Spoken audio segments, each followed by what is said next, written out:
এইটা আমাদের মাটির তলায় পিলার।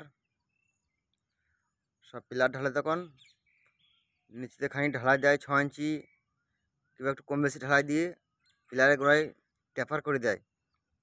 ওই ট্যাপার করার থেকে এরকম বড়ো করে চাতাল ঢালি এই ঢালাইটা করা বেশি মজবুত। একটু যত বড় জায়গা হবে তত ভালো।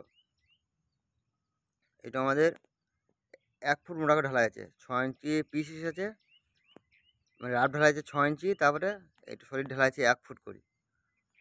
ট্যাপার দরকার নেই, এইভাবে ঢালাই করতে পারি, ট্যাপার দরকার নেই, তার থেকে বেশি মজবুত। এটা চওড়া করে এরিয়াটা দিতে পারি, সেটি বেশি ভালো হয়।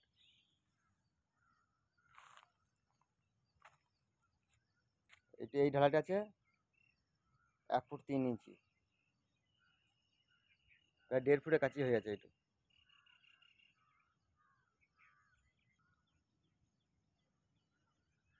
মাটির তলায় 7.5 ফুট আছে, মাটি থেকে 7.5 ফুট গর্ত করা আছে আমাদের।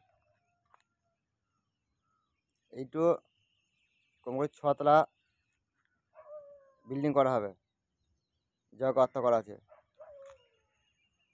কিন্তু তা করবো না, এটা 3 তলা বিল্ডিং হবে। এটা